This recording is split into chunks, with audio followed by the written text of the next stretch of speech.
భూపేష్ బఘెల్ కి big shock. ఏకంగా ఒక మాజీ ముఖ్యమంత్రి బెట్టింగ్ యాప్ వ్యవహారంలో చాలా కీలకంగా ఉన్నాడంటూ సిబిఐ అధికారులు విచారణ చేపడుతున్నారు. బెట్టింగ్ యాప్ కేసులో ప్రస్తుతం భూపేష్ బఘెల్ ఇరుక్కున్నారు. బెట్టింగ్ యాప్ కేసులో భూపేష్ బఘెల్ హస్తం ఉందంటూ ఆయన నివాసాన్ని సిబిఐ అధికారులు సోదాలు నిర్వహిస్తున్నారు.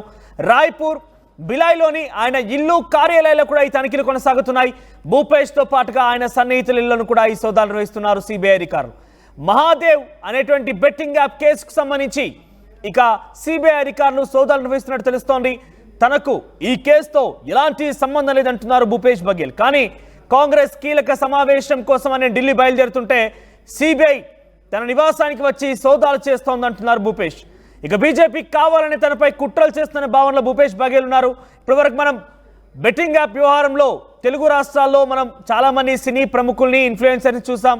నార్త్ ఇండియాలో కూడా చాలా మంది ప్రముఖులు ఈ బెట్టింగ్ యాప్స్ లో పాల్గొంటారు. బాలీవుడ్ స్టార్స్ కూడా ఉన్నారు. ఐపీఎల్ సీజన్ కొనసాగుతుంటే మధ్యలో వచ్చేటువంటి యాడ్స్ పైన కూడా కేసులు నమోదవడం చూసాం. కానీ ఏకంగా ఒక రాజకీయవేత్తనే కాదు, ఒక మాజీ ముఖ్యమంత్రి, రాష్ట్రాన్ని పరిపాలించినటువంటి వ్యక్తి, ఆయన కూడా బెట్టింగ్ యాప్లో పాల్గొన్నాడు. బెట్టింగ్ యాప్లో ఆయన హస్తం కూడా ఉందంటూ ఆయన పైన విచారణ జరిపిస్తున్నారంటే బెట్టింగ్ యాప్ వ్యవహారం ఎంతవరకు దారితీసిన అర్థమవుతోంది. ఇక బెట్టింగ్ యాప్లో మరి ముఖ్యమంత్రి హస్తం ఏంటి, ఒక రాష్ట్రాన్ని పరిపాలించినటువంటి మాజీ ముఖ్యమంత్రి భూపేష్ బఘెల్ హస్తం ఎంత మేరకు ఉంది, ఏం జరిగిందనేది మాత్రం కొంత ఆసక్తి రేపుతోంది. సిబిఐ అధికారులు ప్రస్తుతం అటు రాయ్పూర్ బిలాయ్పూర్లో ఆయన నివాసాలలో కూడా నివాసాలు, ఆఫీసులు, తన సన్నిహితులలో కూడా ఒకే కాలంలో పెద్ద ఎత్తున ఈ తనిఖీలు చేపడుతుందా. సిబిఐ అధికారులు ఎటువంటి సమాచారం రాబడతారు.